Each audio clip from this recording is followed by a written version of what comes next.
તો માથોડું થઈ ગયો છે ભાઈ. તારીખ 7/9/2024.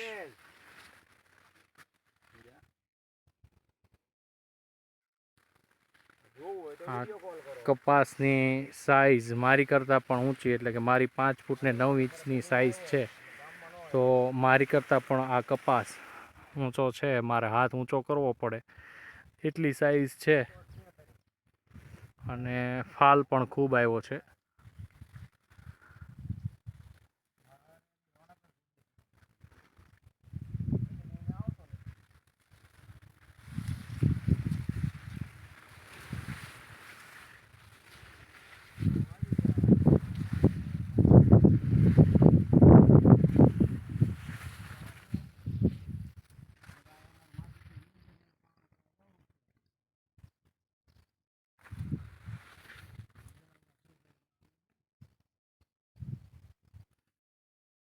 વચ્ચે તો લગભગ 7.5-8 ફૂટની ઊંચાઈનો કપાસ પહોંચી ગયો છે.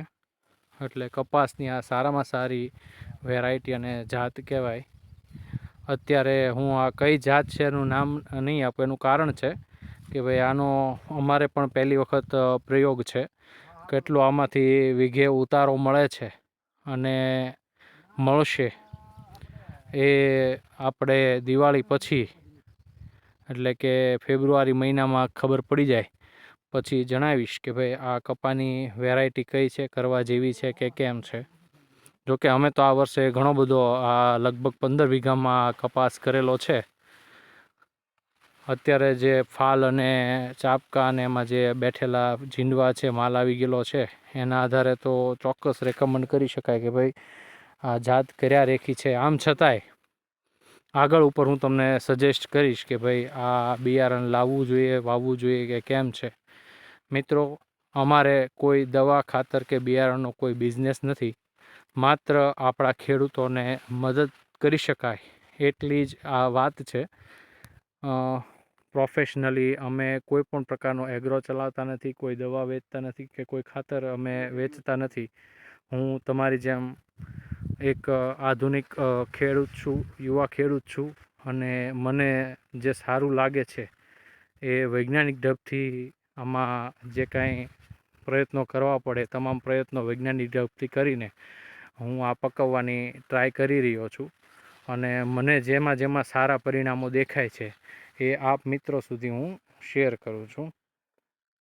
આ જો મિત્રો આપણો જે કહીએ ખેડૂતનું મિત્ર એવું આ કરોળિયાનું ઝાડું, જો મોટા કપાસમાં આવા ઝાડાઓ બાજેલા હોય તો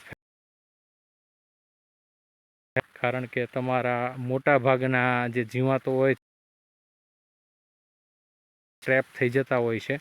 એટલે કરોળિયા તો ખરેખર ખેડૂતના બેસ્ટ મિત્રો કહેવાય છે. કેમ શકે એની આપણે ટ્રાય ખરેખર તો કરવી જોઈએ, પરંતુ દવા છાંટતી વખતે એમનું પણ મૃત્યુ થઈ જતું હોય છે. પણ છતાંય ઘણા બધા પ્રમાણમાં આપણને આ જોવા મળે છે. મિત્રો, ચાલો તમે સરસ મજાની કાંકડી ખાવા માટે